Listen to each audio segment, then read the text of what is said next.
Senhor presidente, senhor relator, eminentes convidados.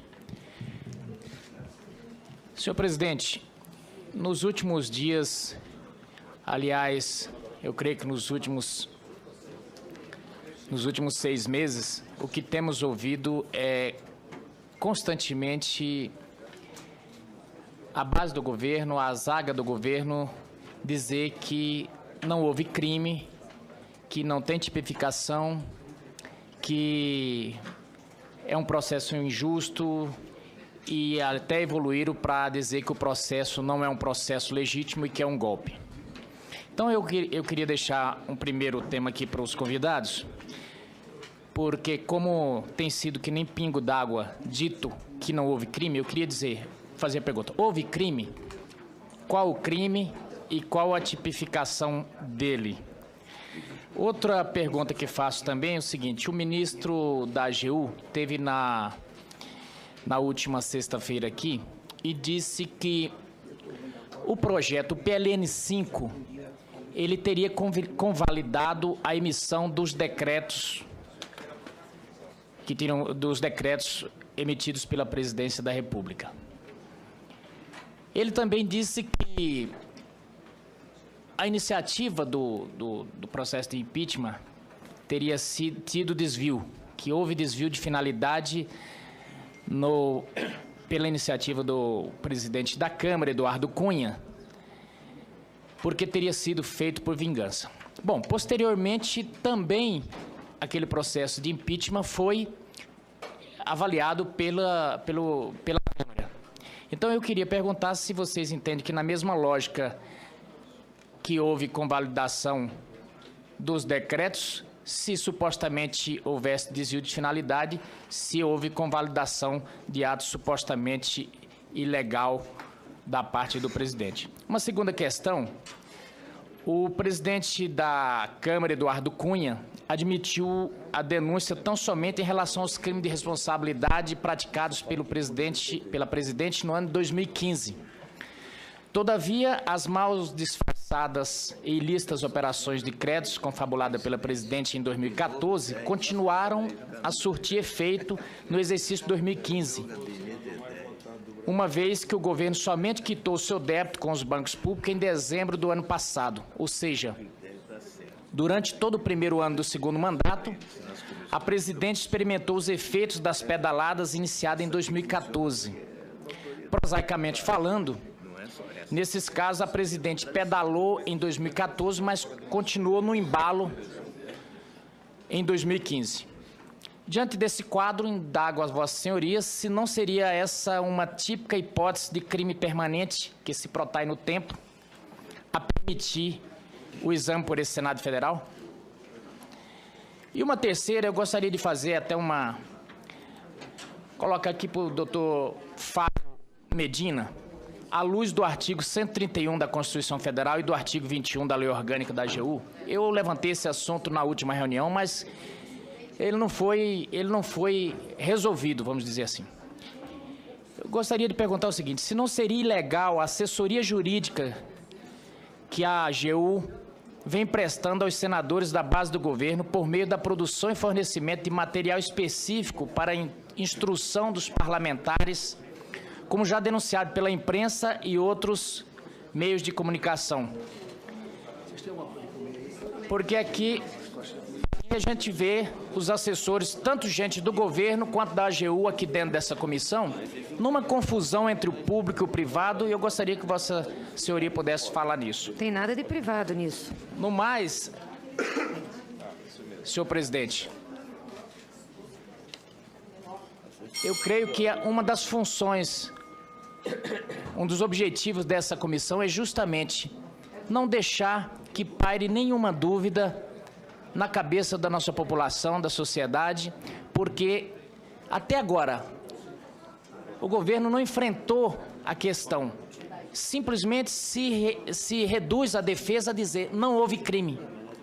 Eu até disse na última reunião aqui, nós estamos diante de um crime, todos os especialistas dizem que é crime, e o governo simplesmente diz, não é crime. As operações de créditos com bancos sob sua tutela não é crime. A emissão de decretos sem nutrir as condições não é crime. E é por isso que eu fiz essa pergunta. Porque eu cheguei a dizer, nós estamos diante de um bicho que mia, que bebe leite, que come rato. Todo mundo diz que é gato, mas o governo vem e diz que é cachorro. Gostaria que vossas senhorias pudessem, da forma mais, como é que eu digo, com menos juridiquês possível, dizer para o nosso povo que assiste e que se irrita até com essa negativa geral por parte do governo. Muito obrigado.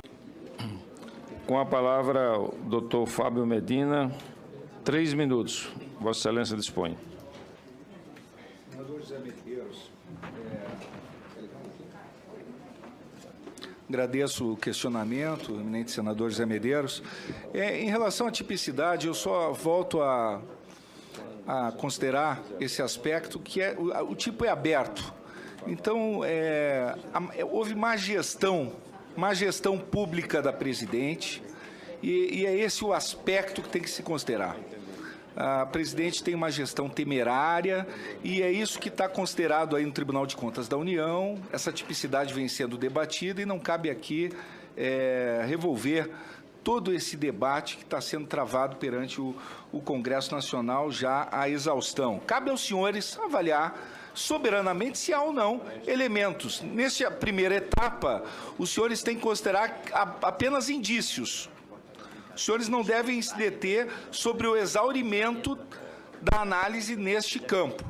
O exaurimento se dará no processo subsequente. Apenas relembro isso.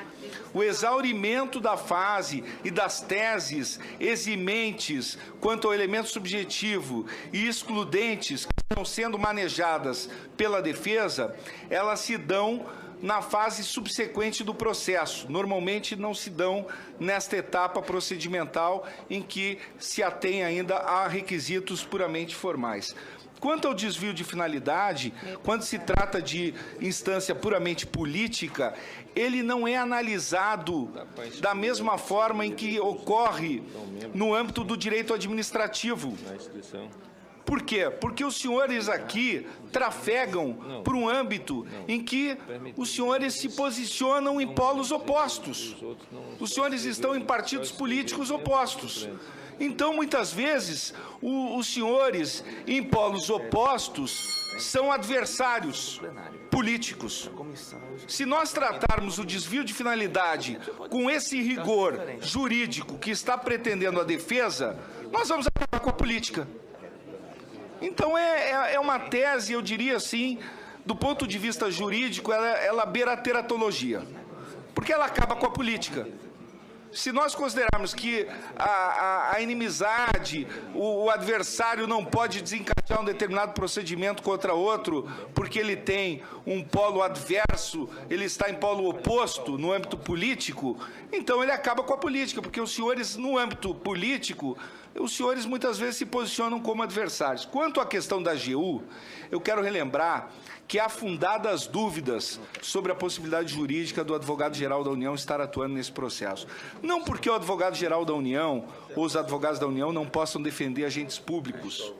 Não porque um ente público não possa até patrocinar advogados para a defesa de agentes políticos acusados por ilícitos funcionais em razão das suas funções. Mas é que tem que estar presente o interesse público. E isso, a própria instrução 13 da Consultoria Geral da União, que está baixada por este governo federal, foi de 2015, ela torna necessário o requisito do interesse público. Então, o governo deveria comprovar o interesse público nessas manobras das pedaladas fiscais e desses decretos sem número como política de Estado, para legitimar o advogado-geral da União neste processo de impeachment. Ou seja, as pedaladas fiscais e os decretos sem número deveriam constituir um instrumento de política de Estado para legitimar o advogado-geral da União neste processo. Vejam, senhores, vejam, excelências, que o advogado-geral da União está mobilizado neste processo e ele deixa, com certeza, outros processos, inclusive este bilionário processo ou multibilionário processo que envolve as dívidas dos estados, e que está aí no Supremo Tribunal Federal, talvez quase sem assistência da União, porque ele ficou mobilizado exclusivamente aqui na defesa pessoal da presidente da República. O caso Collor, teve defesa de um advogado privado.